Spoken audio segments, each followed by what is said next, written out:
қабл аз оғози конфронс дар осорхонаи миллии тоҷикистон намоиши нигораҳо ва асарҳои эҷодгардидаи рассомон аз фонди осорхона ба намоиш гузошта шуд ки раванди музокирот ва марҳилаҳои расидан ба сулҳу ваҳдат дар ҷумҳурии тоҷикистонро дар бар мегирифт. Меҳмонони конфронс аз ин намоиш дидан намуда бо эҷодиёти рассомон ва тасвири симои пешвои миллат ҳамчун мунодии сулҳу ваҳдат дар кишвар шинос гардиданд. бо шарофати хиради азалии сулҳофарии мардуми тоҷик ва ташаббусҳову ҷонисориҳои бевоситаи асосзори сулҳу ваҳдати миллӣ пешвои миллат президенти ҷумҳурии тоҷикистон муҳтарам эмомалироҳмон дар тоҷикистон ваҳдати миллӣ бар парокандагӣ пирӯз шуд. хоса дар намоиши ҷашнии мо хомаи сулҳ, кӯзаи ваҳдат ки хоки он аз ҳама минтақаҳои тоҷикистон таҳия шудааст, асарҳои санъати тасвирие ки бо номҳои савганди ҷовидонӣ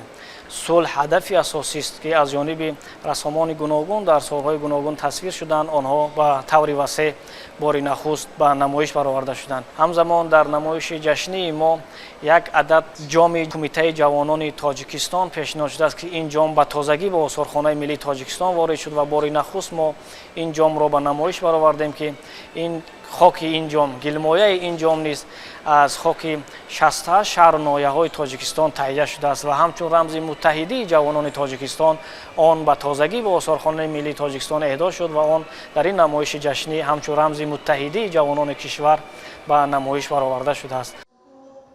дар кори конфронс ки ба мавзӯи пешвои миллат мунодии асили ваҳдат бахшида шуда буд, намояндагони кумитаи иҷроияи ҳаракати ваҳдати миллӣ ва эҳёи тоҷикистон, шӯрои кӯҳансолони кумитаи иҷроияи ҳаракати ваҳдати миллӣ ва эҳёи тоҷикистон, шӯрои собиқадорони ҷангу меҳнати ҷумҳурии тоҷикистон, олимону муҳаққиқон, роҳбарият ва кормандони осорхонаи миллии тоҷикистон иштирок намуданд. дар кори конфронс баромадкунандагон аз нақши роҳбарияти олии мамлакат дар таъмин, таҳким ва тақвияти ваҳдати миллӣ ёдовар шуда, қайд намуданд ки нақши шахсияти пешвои миллат ба сифати ҳомӣ ва кафили бақои сулҳу субот ва амнияту ваҳдати миллӣ барҷаста мебошад. инчунин санаи ба имзо расидани созишномаи умумии истиқрори сулҳ ва ризояти миллӣ 27 июни соли 1997 барои миллати тоҷик оғози ҳамдигарфаҳмиву сарҷамӣ ба ҳисоб меравад ва барои ҳар яки мо муқаддас аст.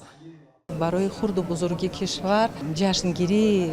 рӯзи ваҳдат, рӯзи ба имзорасонии созишномаи умумии истиқрори сулҳ ва ризояти миллӣ яке аз ҷашнҳои арзандатарину муҳимтарину сарнавиштсоз ба шумор меравад, чунки ба шарофати ин